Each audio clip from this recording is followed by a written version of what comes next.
આજે આપણે બનાવેલીશું વઘારેલી ભાખરી કે જે દરેકના ઘરમાં સવારે કે બપોરે 2 થી 3 રોટલી વધી જ જતી હોય છે અને કોઈને એ વાસી ખાવાની ગમતી હોતી નથી. તો એને માટે આ એક પરફેક્ટ રેસીપી છે. તમે એને નાસ્તામાં કે બાળકોને લંચ બોક્સમાં પણ આપી શકો. મારી પાસે 3 ભાખરી વધી હતી, તેના મેં હાથની મદદથી ઝીણા ઝીણા ટુકડા કરી લીધા છે.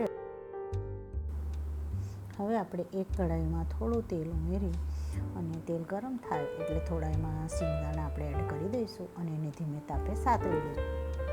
સિંગદાણા ઉમેરવા એકદમ ઓપ્શનલ છે. સિંગદાણા સતળાય છે એટલે આપણે એને એક બાઉલમાં કાઢી લઈશું. હવે આપણે એ જ કઢાઈમાં થોડા રાઈના દાણા એડ કરીશું.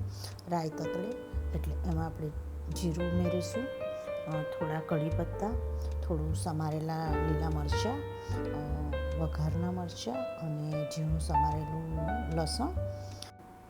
હવે આપણે એમાં તલ ઉમેરીશું અને પછી ઝીણી સમારેલી ડુંગળી ઉમેરી એને સારી રીતે આપણે સાતળી લઈશું. હવે આપણે એમાં થોડી હિંગ એડ કરીશું, થોડું હળદર પાવડર, થોડું સાતળી લઈશું.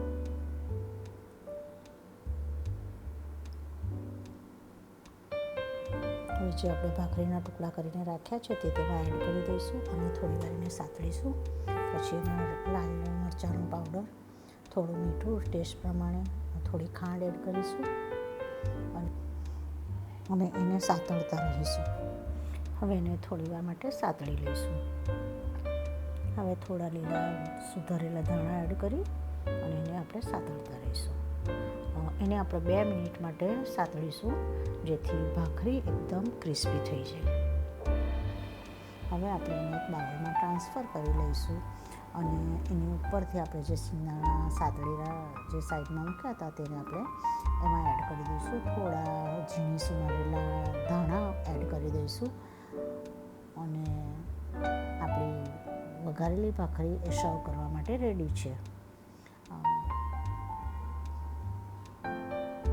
Thank you for watching my channel. જો તમને મારી રેસીપી ગમતી હોય તો પ્લીઝ સબસ્ક્રાઈબ માય ચેનલ.